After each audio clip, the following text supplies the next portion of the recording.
le futur. Bonne introduction. Il y a 10 ans, rappelez-vous, nous avons lancé notre programme sur les forêts anciennes lors des précédentes rencontres végétales à Saint-Étienne, avec notamment la présence de Francis Allais. Et c'est l'occasion pour moi de vous présenter l'avancement des travaux. C'est ça.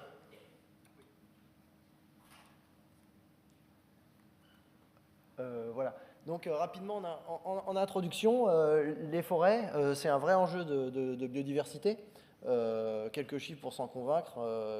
Plus de la moitié des réservoirs de biodiversité et une part importante, finalement, parmi pas mal de groupes d'espèces. Finalement, les plantes vasculaires sont un peu minoritaires. Il y a peut-être plus de diversité dans d'autres milieux que les forêts. Mais quand même un tiers, c'est déjà pas mal. Et puis, pour d'autres groupes, notamment parmi les animaux, c'est beaucoup plus élevé. Alors, la biodiversité forestière, quand on pense biodiversité forestière, on va penser tout de suite à des milieux particuliers liés à des conditions vraiment un peu originales.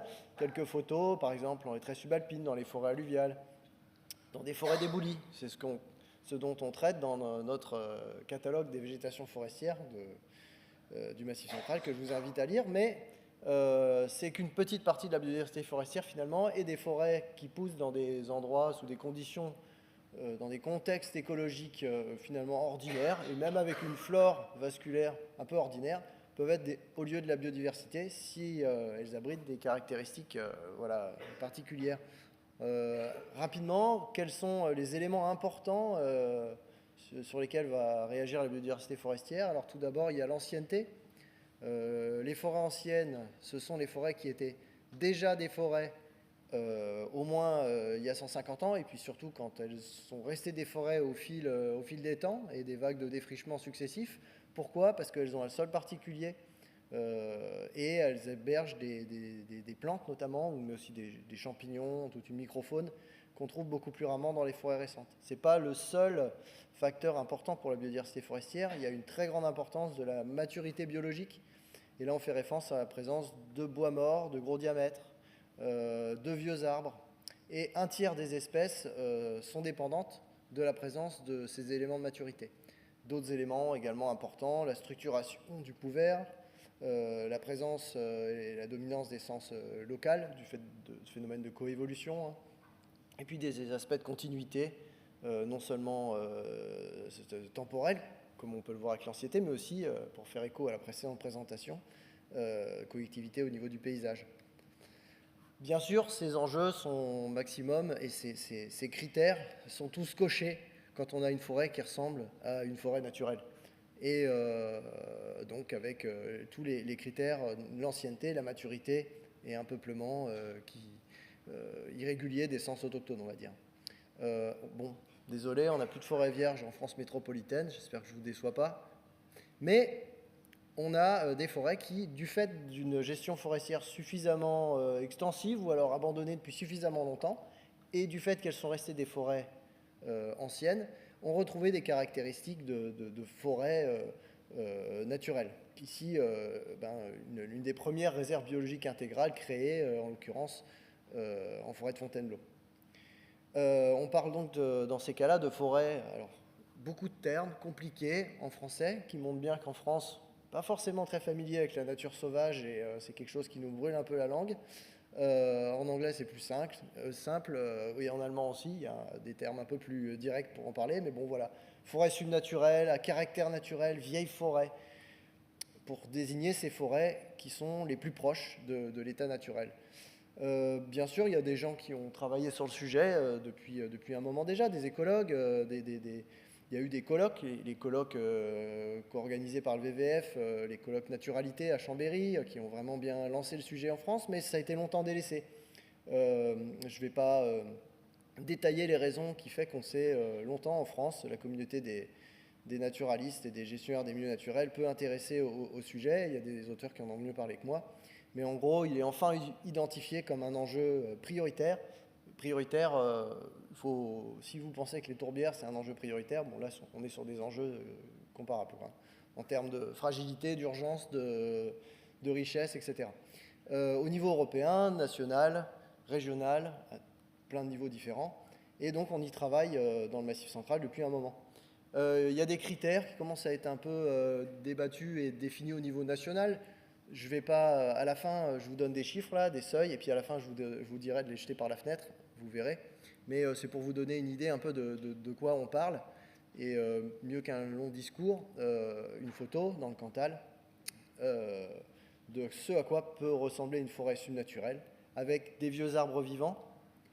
Là, c'est des hêtres qui dépassent 1 mètre de diamètre, du bois mort au sol, sur pied, une trouée, parce que bien sûr, ces forêts-là, elles n'ont pas besoin de nous pour se régénérer, et elles se régénèrent très bien toutes seules, ça a toujours été le cas. Et puis, souvent, des traces d'usage ancien. C'est ce qui caractérise ces forêts. Elles sont redevenues sauvages, redevenues proches d'un état naturel, d'un fonctionnement naturel, mais c'est très souvent qu'on y trouve des traces d'usage ancien. Par exemple, ici, un ancien arbre qui était blessé. Elles sont à l'origine de nombreux micro-habitats, dendro-micro-habitats, si vous jouez au Scrabble, c'est pas mal comme mot à retenir, qui sont tout simplement les blessures sur les arbres, les défauts, les zones de bois carriés, les trous, etc., et qui sont indispensables à un très grand nombre d'espèces, aussi bien d'insectes. Il y a même des mousses qui sont spécialisées dans les dendrothelmes, Scrabble, ces cavités remplies d'eau. Voilà. Certes, il y a beaucoup de ces cavités, etc., qui ont été créées parce que les arbres ont été blessés par exemple, la pratique du taillis, etc. Les arbres ont été taillés. Et donc, on peut, par raccourci, se dire, formidable, c'est grâce à nous, on a inventé la biodiversité forestière.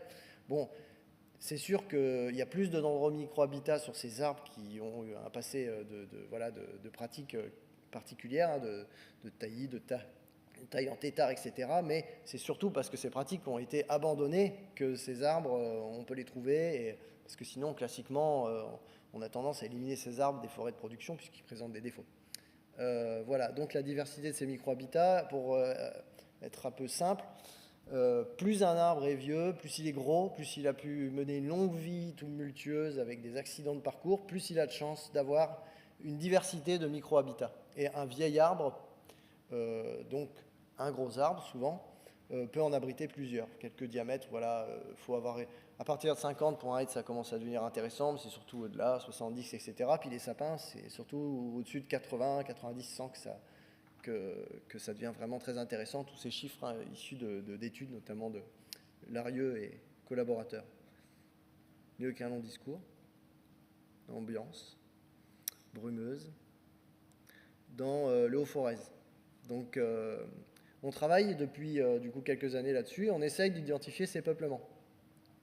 Il y a une méthode qui a été mise au point collectivement, puisque ce qu'on s'est dit, c'est que plutôt que chacun travaille dans son coin, fasse sa boîte à outils, définisse ce qu'il veut étudier et aboutisse à des résultats finalement un peu isolés, il y a un collectif qui s'est monté, voilà, autour notamment des conservateurs botaniques du Massif central pour la partie Massif central, de l'IPAMAC, donc l'Interparc, et puis l'ONF aussi qui nous a aidés pour faire cette méthode qui est assez classique, calquée sur ce qui s'était fait déjà ailleurs, par exemple dans les Pyrénées, avec une phase de préidentification pour cibler les zones où on va aller faire des prospections, et puis des prospections de terrain dans lesquelles on va aller mesurer des vieux arbres.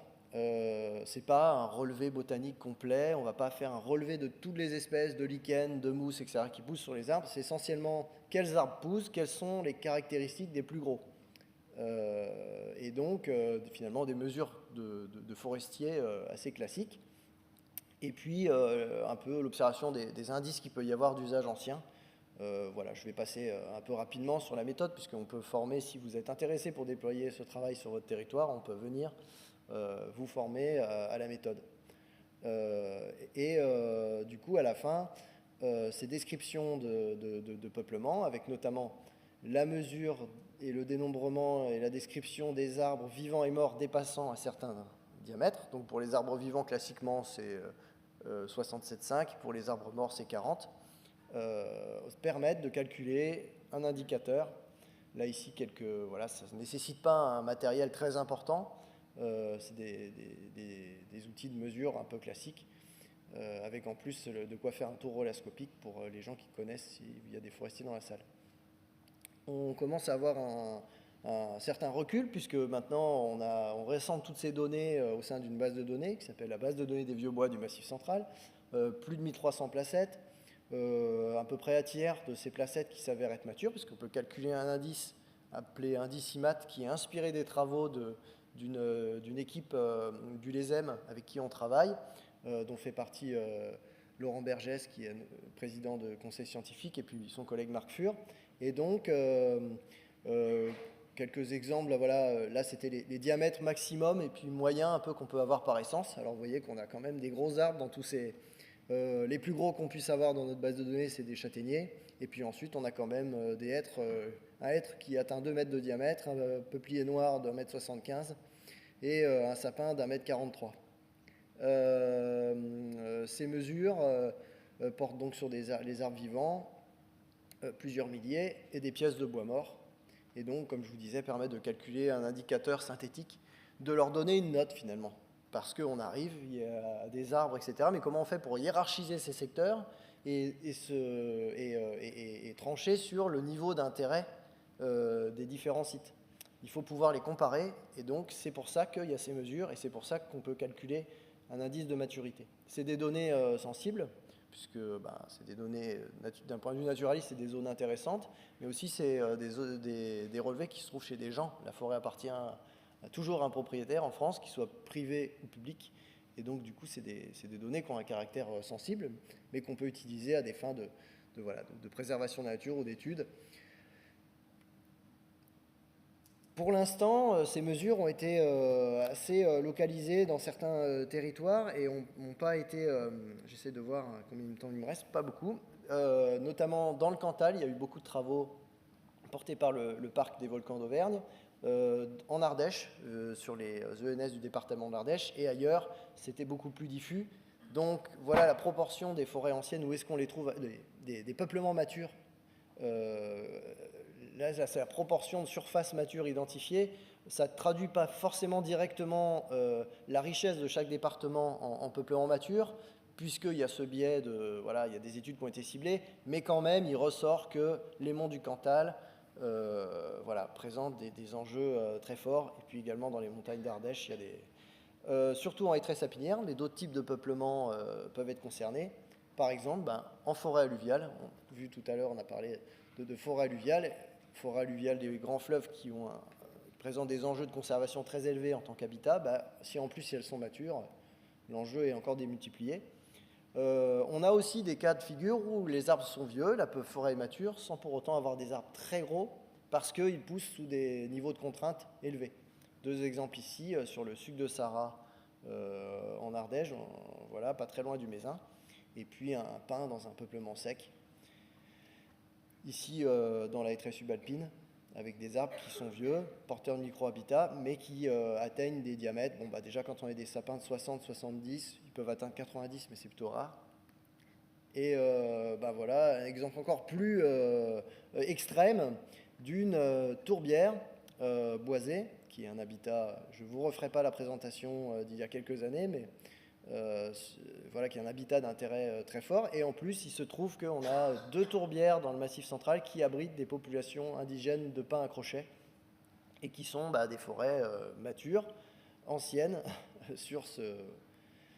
la suite du programme, on a avancé. Pour l'instant, le problème, c'est que on doit parcourir tous les secteurs. C'est très long et l'urgence est extrême, donc il faut qu'on avance plus vite. C'est pour ça qu'on monte avec les parcs et l'INRAE un programme qui est soutenu par nos financeurs, donc l'État, la région Auvergne-Rhône-Alpes, la région Nouvelle-Aquitaine et puis l'Europe, pour utiliser des placettes de terrain, dont celles qu'on a déjà réalisées, des placettes mises à disposition par l'ONF, et le LIDAR à haute définition, pour aboutir en fait à une carte qui modéliserait donc la même logique que précédemment, la présentation sur les prairies humides, modéliser la répartition des peuplements les plus matures sur les territoires pour prédire où on va les trouver. Quand ça s'est fait, par exemple dans le Morvan, il y avait un taux de succès de 90% donc ce qui est quand même vraiment bon. Et ensuite, on peut, je ne développerai pas, ça a été présenté précédemment, aussi modéliser la connectivité de ces peuplements matures pour identifier celles qui sont les plus importantes en termes de conservation. Parce qu'en fait, ce serait bien beau de protéger quelques sites phares, mais on ne peut pas préserver la biodiversité. Oui, c'est bon. La biodiversité liée au vieux bois si on ne préserve que des sites isolés. C'est pour ça que ça, c'est le consensus, et c'est bien connu, hein. Il faut mettre en place une trame de vieux bois. Il y a différents programmes qui visent à faire ça, notamment au sein de la stratégie régionale Auvergne-Rhône-Alpes pour les services écosystémiques rendus par la forêt, le réseau FREN. Et la bonne nouvelle, c'est que voilà, les forestiers sont déjà à l'action, et les CN, d'autres associations, pour acheter des parcelles, ou quand c'est des forêts privées, conseiller aux propriétaires d'inscrire la libre évolution dans son document de gestion. En forêt publique, faire une réserve biologique intégrale, un îlot de ses naissances, de manière à développer voilà, une trame de secteurs qu'on laissera en libre évolution, et donc principalement qui serait à choisir parmi les secteurs les plus matures et les plus intéressants. C'est des pratiques qui restent à encourager, et à venir, il y a un label bas carbone qui est en cours de développement sur la libre évolution, et également un sur la sylviculture mélangée à couvert continu qui est indispensable pour garantir une trame fonctionnelle. Voilà, du coup, nos actions là-dessus, c'est le porter à connaissance, faire connaître ces secteurs, développer les bonnes pratiques, notamment conserver au sein des forêts, gérer des forêts de production qui demeureront la majorité des forêts, hein. L'idée n'est pas là de mettre toutes les forêts sous cloche, bien entendu, mais que les forêts de production soient favorables et soient perméables à ces espèces liées au bois mort. C'est facile, il suffit de garder des arbres habitats, de garder du bois mort. C'est des choses qu'on connaît bien aujourd'hui, qu'on cherche à développer. Et puis, on peut réaliser un appui technique aussi auprès de forestiers pour identifier des enjeux particuliers sur un secteur. Voilà, j'en ai fini. Je dépassais un peu et je m'en excuse, mais en guise de conclusion, je vous ai défini un objet théorique, les vieilles forêts subnaturelles. Je vous ai donné des seuils. Ça, c'est les naturalistes, ils adorent fabriquer des boîtes pour ranger la nature dedans. Ben moi, je vous invite à vous intéresser à la biodiversité réelle, quoi, aux vraies forêts. C'est-à-dire que sur votre territoire, peut-être que vous n'aurez pas un truc, vous n'avez pas de forêt vierge. Bon, vous n'aurez peut-être pas de forêts qui rentreront dans les définitions du maximum de maturité. Ben pour autant, c'est important, c'est indispensable que chacun travaille à identifier et à préserver les peuplements les plus matures de son territoire, parce qu'elles abritent, parmi les coléoptères, les mousses, les lichens, les champignons, etc., toute une biodiversité. Et pour ça, ben, on a besoin naturellement des forestiers qui travaillent déjà, et qui, gestionnaires et propriétaires forestiers avec qui on travaille. Et je vous remercie de votre attention. Et je remercie tous nos partenaires et financeurs qui sont très nombreux, qui nous soutiennent depuis des années sur ce projet. Eh ben, merci beaucoup Benoît. Eh ben, on va prendre quelques questions, comme toujours, si vous en avez.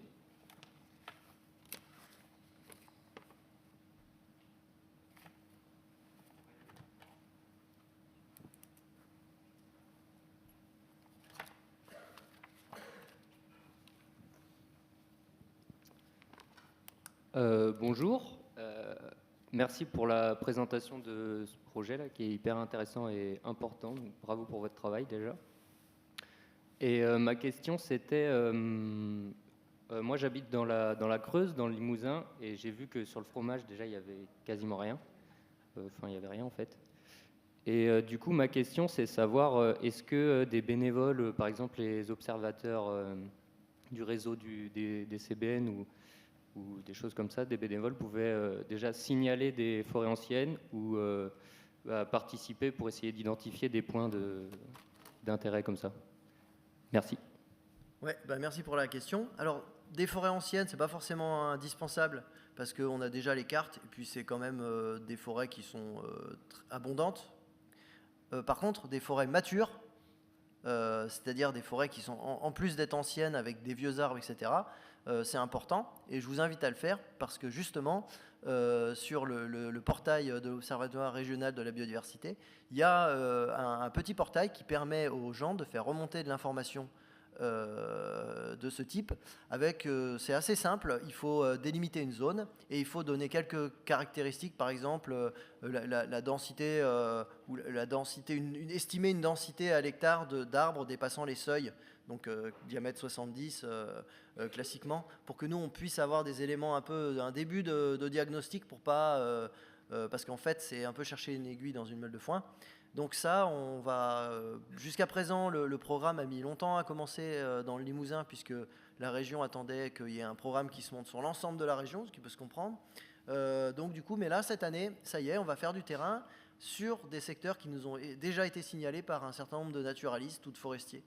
Et on va travailler avec l'ONF aussi, qui va travailler sur un certain nombre de forêts qui vont repasser en aménagement pour prévoir quels secteurs sont matures et anticiper pour les mettre en libre évolution. Mais donc, la réponse c'est oui, et on a besoin de vous pour nous signaler ça. Et aller sur le site, on pourra, s'il y a nécessité d'expliquer un peu plus, il y a un tutoriel qui explique comment se créer un compte et comment signaler. C'est vraiment pas des informations très compliquées à récolter, mais nous, ça nous aide, parce que sinon, ces sites, on les trouvera pas, quoi.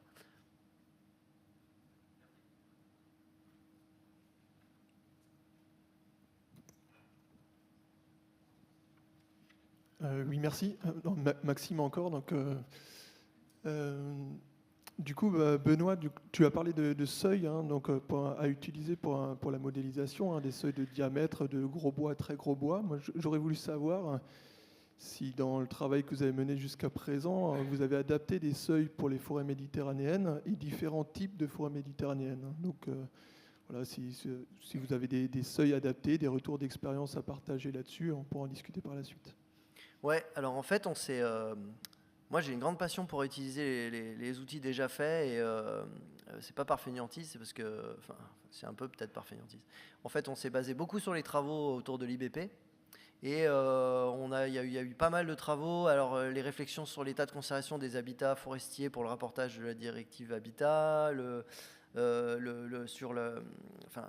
différents programmes où ils sont penchés sur la question de la maturité biologique, c'est important pour que la forêt soit en bon état, ou identifier les plus matures, mettre une bonne note d'IBP, etc. Donc il y a plein de gens qui se sont posé la question. Donc la réponse est oui, on a 4 seuils différents, et c'est calqué sur l'IBP.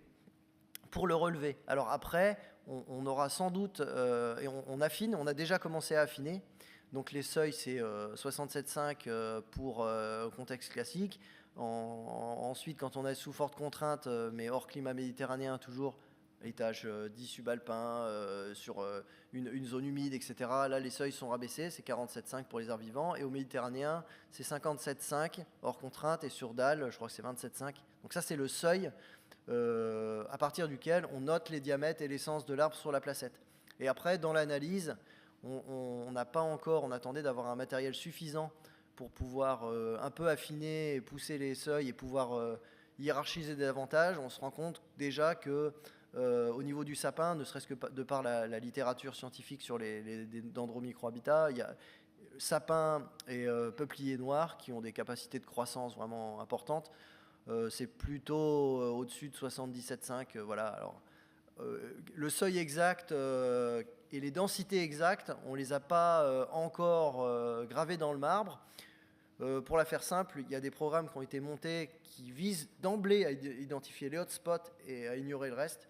Nous, le programme dans le Massif central et les actions qui sont menées pour l'instant, c'est un peu, à l'opportunisme. Ce qui se fait au niveau des forêts, ce que les forestiers font admirablement par rapport ou alors les SEN dans l'acquisition foncière de secteurs, c'est une part d'opportunisme aussi, de se dire, c'est un secteur mature, on a la possibilité de le mettre en libre évolution, on le fait, sans forcément passer par est-ce qu'il a 5, 6, 7 arbres à l'hectare, il en a 6, la forêt elle est nulle, elle vaut rien, ciao. Pour l'instant, donc on n'a pas creusé, mais c'est prévu, vu que là maintenant on commence à avoir pas mal de données. Après, ce qu'on ne pourra pas faire, ça sera des détections de seuil en termes de description, des statistiques entre guillemets descriptives de données classiques, hein, où est-ce qu'il y a une rupture de seuil dans la répartition des placettes. Mais pour l'instant, à partir de quand un arbre est intéressant et suffisamment gros pour être appelé vieux, là-dessus on se base, et on va continuer, je pense, encore un moment à se baser sur le consensus national qui est en train de se monter dans le cadre du groupe, et d'ailleurs qui se réunit maintenant, le plan national d'action Vieux-Bois.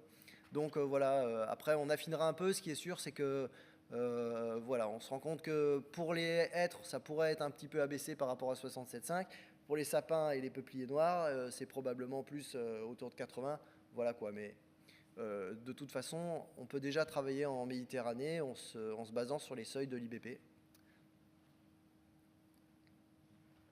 Ok, est-ce qu'il y a une dernière petite question pour Benoît? Devant Aurélien.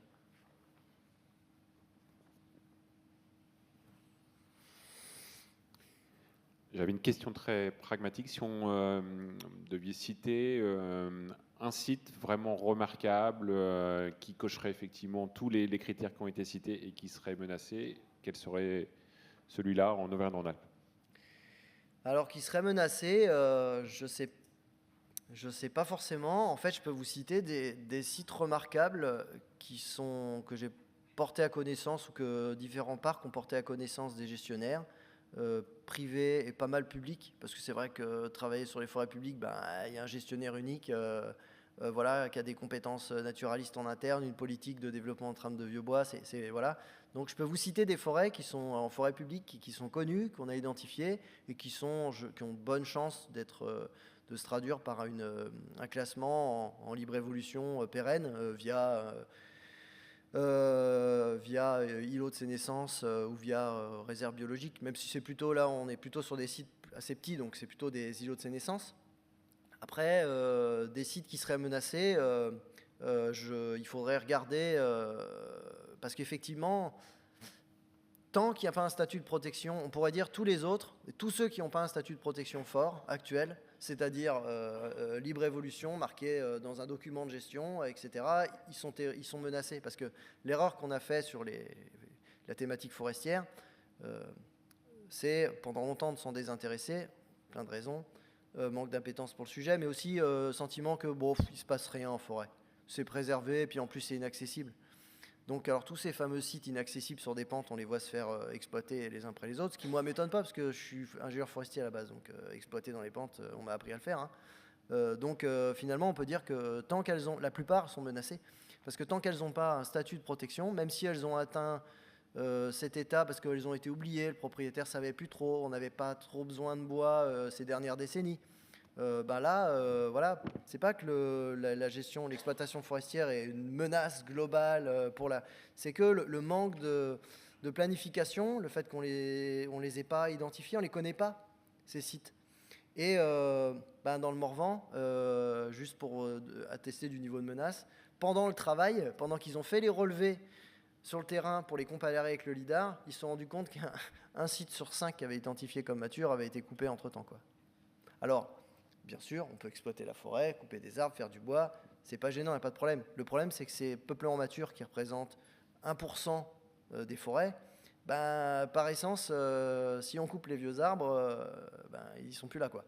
Donc, clairement, ça atteste du niveau de menace. Et voilà, je pourrais peut-être, je suis pas, voilà, c'est pour pas forcément botter en touche totalement, mais voilà, j'ai pas un exemple là en tête, mais clairement, je me rappelle en Ardèche de secteur de sapinière qui était mature, sur du plat, accessible facilement, et puis une partie des arbres était marquée.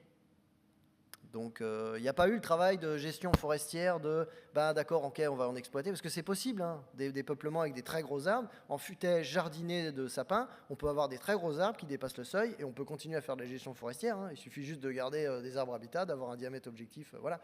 Mais voilà, donc en gros, une grande partie est menacée dès lors que elles n'ont pas un statut de libre évolution pérenne marqué dans un document, quoi. Et c'est dommage parce que c'est des sites qui sont minoritaires et une fois qu'on aura perdu ça, ça mettra des centaines d'années à revenir. Ok, merci Benoît. Du coup, peut-être juste en complément pour ce qui se passe chez nous sur le Massif central, en tout cas en Auvergne, c'est qu'on a l'habitude de travailler avec le CRPF, comme on travaille avec les chambres dans l'agriculture, et on voit bien qu'aujourd'hui, il y a une pression du privé, de certaines grosses coopératives, où du coup, voilà, ça passe plus du tout par le CRPF, et nous, on voit bien effectivement avec Benoît la dégradation, où en fait, on vient vraiment quelque part faire une coupe vraiment de prédation à blanc sous caution de coupe sanitaire en lien avec les coups de sécheresse sur des forêts qui étaient exceptionnelles. Et c'est ce qu'a dit Benoît sur le Morvan. Voilà, on en est là. Je crois qu'il y a urgence à agir parce que il n'y a pas, dans le monde forestier comme partout, il n'y a pas que des gens qui sont prêts à travailler avec nous dans une gestion durable du territoire. Voilà. Bon, après cette présentation.